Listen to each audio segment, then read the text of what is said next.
నమస్తే. Welcome to Andhra Prabha. So gold rate ఏ విధంగా ఉంది? ఇప్పుడు మళ్ళీ కొంచెం తగ్గిందని అంటున్నారు. మరి రాబోయే రోజుల్లో ఏ విధంగా ఉండబోతుంది? ఏ విధంగా పెరుగుతుంది? ఏ విధంగా తగ్గుతుంది? అనే విషయాలైతే తెలుసుకుందాం. దీని గురించైతే మాట్లాడేందుకు ప్రస్తుతం మనతో పాటు ఫినాన్షియల్ అడ్వైజర్ అవినాష్ గుప్తా గారైతే మనతో పాటైతే ఉన్నారు. నమస్కారం అండి. నమస్తే అండి. మనం ముఖ్యంగా ఇప్పుడు ఏదైతే 2 తెలుగు రాష్ట్రాల్లో పెళ్లిళ్ల సీజన్ బాగా ఉంది గాబట్టి, ఇప్పుడు ఫిబ్రవరి నుంచి మనకు ఆల్రెడీ స్టార్ట్ అయిపోయాయి. సో, గోల్డ్ కొనుగోలు గూడా ఆల్రెడీ చాలా మంది కొంటూనే ఉన్నారు. చాలామంది ఇంకా వేచి చూస్తూ ఉన్నారు. అంటే కొనాలా? అద్దా? కొనాలా? అద్దా? అని జెప్పేసి ఇలా డౌట్ కొద్దీ గూడా ఉన్నారు. సో, ఇలాంటి వారికి ఏం జెప్తారు సార్? గోల్డ్ మీద ఇన్వెస్ట్‌మెంట్ చేద్దాం అనుకునే వారికి? ఇక ఇన్వెస్ట్‌మెంట్ పర్పసా? లేకపోతే యూసేజ్ పర్పసా? అనేది చూడాలండి. ఓకే. యూసేజ్ పర్పస్ అంటే పెళ్లుంది, తప్పదు. మనం దాన్ని పోస్ట్‌పోన్ చేయలేం. హ్మ్. ఎంత ప్రైసున్నా కొనాల్సిందే. మనం వీలైనంత వరకు కొనుక్కుంటాం. మరి ఇన్వెస్ట్‌మెంట్ పర్పస్ వాళ్ళైతే వెయిట్ చేయడం మంచిది. హ్మ్. అండ్ ఇన్వెస్ట్‌మెంట్ చేసేవాళ్ళు లంప్ సమ్‌లో చేయకుండా, ఫర్ ఎగ్జాంపుల్ ఓకే. 1,00,000, 2,00,000, 3,00,000 అలా లంప్ సమ్‌లో చేయకుండా మేబీ ఎస్ఐపి మోడ్‌లో మ్యూచువల్ ఫండ్స్‌లో ఎలా అయితే మనం ఎవ్రీ మంత్ 5,000, 10,000 చేస్తామో అలాగే గోల్డ్, సిల్వర్ ఇలాంటి వాటిలో కూడా గోల్డ్ మ్యూచువల్ ఫండ్స్ ఉన్నాయి, ఈటీఎఫ్‌లున్నాయి. సిల్వర్ మ్యూచువల్ ఫండ్స్, సిల్వర్ ఈటీఎఫ్‌లున్నాయి. ఇలాంటి వాటిలో ఎవ్రీ మంత్ ఓ 5,000 సంథింగ్ అలా ఇన్వెస్ట్ చేసుకోవచ్చు. హ్మ్. సో, దానివల్ల మనకి పెద్ద చేంజెస్ ఏమి ఉండవు. బాగా పెరిగితే ఓకే. పెరగకపోయినా పెద్ద ఇబ్బంది ఉండదు. ఓకే. సో, కాబట్టి అలా ఇన్వెస్ట్ చేయడం బెటర్. సో, నార్మల్‌గా ఇన్వెస్ట్‌మెంట్ చేద్దాం అనుకునే వారికైతే కొంచెం కొన్ని డేస్ ఆగినా పర్లేదు. కొంచెం తగ్గుతుందనే అంటారు. తగ్గే అవకాశాలు కనబడుతున్నాయి. ఓకే. సిట్యుయేషన్స్ చూస్తుంటే ఏదైనా సిట్యుయేషనే ఉంటది. మనది సప్లై డిమాండ్‌ని బట్టి ప్రైస్ పెరగటమైనా, తగ్గడమైనా ఉంటది. ఏ అవును. రీజన్స్ అయితే మనకి గోల్డ్, సిల్వర్ పెరగడానికి కారణం అయ్యాయో లాస్ట్ 5 ఇయర్స్‌లో, ఆ సిట్యుయేషన్స్ ఇప్పుడు కొంచెం చేంజ్ అవుతున్నాయి. హ్మ్. సో, దాన్ని బట్టి మనం చెప్పగలుగుతున్నాం అంతే. సరే ఇంకా అంటే ఇప్పుడు గోల్డ్ అనే కాదు మనం సిల్వర్ గురించి మాట్లాడుకున్నా గానీ, సిల్వర్ గూడా ఇంచుమించు గోల్డ్ లాగే మనకి తగ్గుతూ, పెరుగుతూ అదే డిస్టెన్స్‌లో అయితే కనిపిస్తూ ఉంది. సో, సిల్వర్ గూడా ఏ విధంగా ఉండబోతుందనుకోవచ్చు సార్ రాబోయే రోజుల్లో? సిల్వర్ అయినా సేమే అండి. దాని రీజనబుల్ వాల్యుయేషన్‌లో అస్సలు లేదు. దాని వాల్యుయేషన్ కన్నా ఎక్కువనే ఉంది. దాని డిమాండ్ ఉంది. బట్ డిమాండ్ కన్నా ఎక్కువ ప్రైస్‌లో బయట సెల్ అవుతుంది. ట్రేడ్ హ్మ్. అవుతుంది. సో, కాబట్టి అది కూడా తగ్గే అవకాశాలే ఉండాలి. కొంచెం సిట్యుయేషన్స్ మారితే తగ్గే అవకాశమే ఉంటుంది. ఓకే. సో, మేబీ అది కూడా ఒక 1,50,000, 2,00,000 వరకైనా వచ్చే ఛాన్సెస్ ఉన్నాయి పర్ ప్రెజెంట్ కేజీ. ఎంతుంది సార్ సిల్వర్? 2,90,000 ఉన్నది. హ్మ్.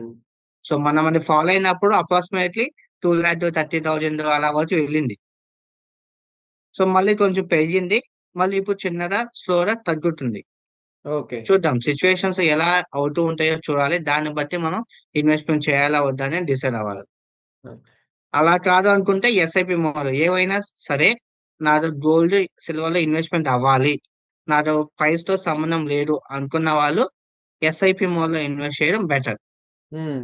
కొంట ఎవ్రీ మంత్.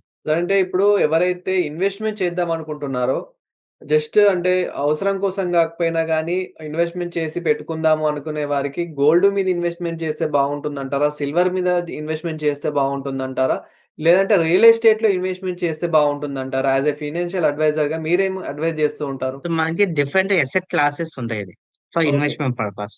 అంటే ఈక్విటీ, డెట్, రియల్ ఎస్టేట్, ఈ కమోడిటీస్ ఇవ చాలా ఉంటాయి. సో, ఈక్విటీ అంటే మ్యూచువల్ ఫండ్స్ గాని, స్టాక్స్‌లో ఇన్వెస్ట్ చేయడం. హ్మ్. అండ్ ఇప్పుడు కమోడిటీస్ ఉంటాయి. అంటే ఈ గోల్డ్, సిల్వర్ ఇలాంటివి. అండ్ ఇంకోటి రియల్ ఎస్టేట్. So, okay. ప్రతి ఒక్క ఇన్వెస్ట్‌మెంట్ అనేది మనం చేయాలి. అంటే ప్రతి పర్సన్‌కి ఇవన్నీ ఉంటాయి.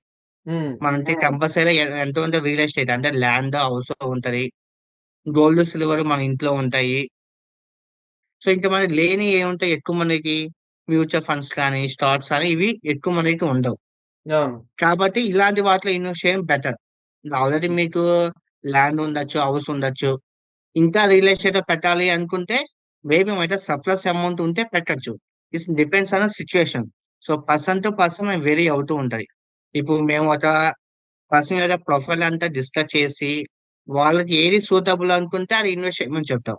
అది హ్మ్. రియల్ ఎస్టేట్ అవ్వచ్చు, మ్యూచువల్ ఫండ్స్, స్టాక్స్ అవ్వచ్చు, గోల్డ్, సిల్వర్ ఏదైనా సరే. As per the requirement. వాళ్ళ గోల్స్ ఏంటి? వాళ్ళకి ఎప్పుడు కావాలి?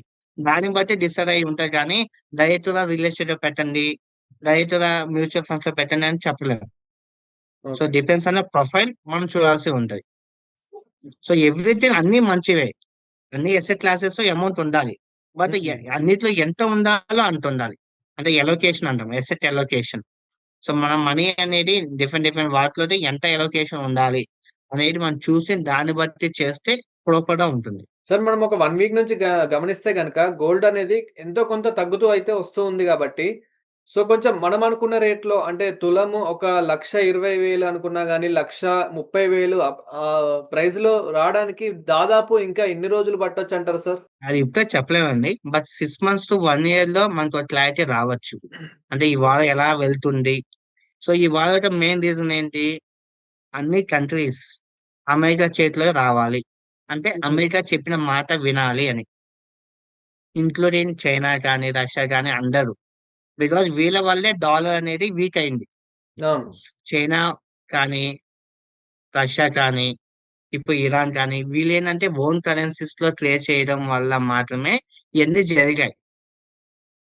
సో కాబట్టి వాళ్ళు చేయకుండా ఉంటే ఆటోమేటిక్‌లీ డాలర్ అనేది బావుంటుంది. అప్పుడు ట్రంప్ కూడా ఇష్టం వచ్చినట్టు చేయకుండా ఉంటారు. ఆటోమేటికల్లీ ఈ అన్‌సర్టెయిన్ సిట్యుయేషన్స్ కొంచెం తగ్గుతాయి. అప్పుడు మనం కొంచెం ఈ సిట్యుయేషన్స్ చూడొచ్చండి. నెక్స్ట్ 6 మంత్స్ టు 1 ఇయర్‌లో మేబీ మనకు క్లారిటీ రావచ్చు. అండ్ ఆల్సో అమెరికాలో నవంబర్‌లో మనకి మిడ్ టర్మ్ ఎలక్షన్స్ ఉన్నాయి. సో దాన్ని బట్టి కూడా మనకు ఒక క్లారిటీ రావచ్చు. ఆ మిడ్ టర్మ్ ఎలక్షన్స్‌లో ట్రంప్‌కి అగెయిన్స్ట్‌గా ఏమైనా వచ్చాయనుకోండి, హ్మ్. మేబీ తను తన బిహేవియర్‌ని మార్చుకోవచ్చు. అంటే మార్చుకోవడం మీన్స్ ఇప్పుడు అగ్రెసివ్‌గా ఇష్టం వచ్చినట్టు చేస్తున్నారు. మేబీ అప్పుడు కొంచెం నార్మల్ అవ్వచ్చేమో. సో, ఇలా కొన్ని మనం ఇప్పుడే చెప్పలేం. బట్ 6 మంత్స్ టు 1 ఇయర్‌లో ఒక క్లారిటీ ఏమైనా రావచ్చు అనేది అనుకుంటున్నాను. సార్ అంటే ఇంకొకటి ఏమనుకుంటున్నారు అంటే, మనకి బయట ప్రచారం అనేది చాలా జరుగుతుంది. ఏంటంటే, అమ్మో! ఇంత రేటు పెరిగిపోయింది. ఇంకా తులం బంగారం 2,00,000 గూడా దాటేస్తుందేమో, 2,00,000కి గూడా రీచ్ అవుతుందేమో అని జెప్పేసి మనం బయట పాపం వాళ్ళు మాట్లాడుకుంటా ఉంటే మనం ఎన్నో వింటూ ఉంటాము. మీతో పాటు గూడా ఇలాంటి క్వెషన్ చాలా మంది అడిగే ఉంటారు. 2,00,000 వరకు రీచ్ అవుతుందా అని. సో, అలాంటి వారికి ఏం జెప్తారు సార్? డెఫినెట్‌లీ అంత ఛాన్స్ అయితే లేదండి. హ్మ్. ఇంకా సిట్యుయేషన్స్ వరస్ట్ అయితే తప్ప. ఆల్రెడీ వరస్ట్ సిట్యుయేషన్స్ చాలా వచ్చాయి. అవును. ఇంకా వరస్ట్ వచ్చిద్దా అంటే చెప్పలేం. మేబీ రావచ్చు. బట్ ఇప్పుడున్న సిట్యుయేషన్స్ బట్టి మాత్రం మనం చెప్పగలం. ఇప్పుడున్న సిట్యుయేషన్స్ ఏదైతే ఉన్నాయో, జరుగుతున్నాయో దాన్ని బట్టి చూస్తే మాత్రం 2,00,000 నియర్ బైలో అవ్వటం పాసిబిలిటీ లేదు. Near by means next 1 year లోనో, 2 ఇయర్స్ లోనో అవ్వటం అయితే పాసిబిలిటీ లేదు. హ్మ్. బట్ ఓవర్ టైమ్‌లో ఎంతో కొంత పెరుగుతానే ఉంటది. అప్పుడు అవ్వచ్చేమో కానీ, బట్ అంత తొందరగా అంటే ఒక 1 ఇయర్ లోనో, 6 మంత్స్ లోనో అయిద్ది అనేది కూడా impossible. Thank you sir. Thank you. Thank you. చూసారు గదా! గోల్డ్ అండ్ సిల్వర్ ఇన్ఫర్మేషన్ అయితే. ఇలాంటి మరిన్ని ఇన్ఫర్మేటివ్ వీడియోస్ కోసం చూస్తూనే ఉండండి 'ఆంధ్రప్రభ లైఫ్ ఛానల్'.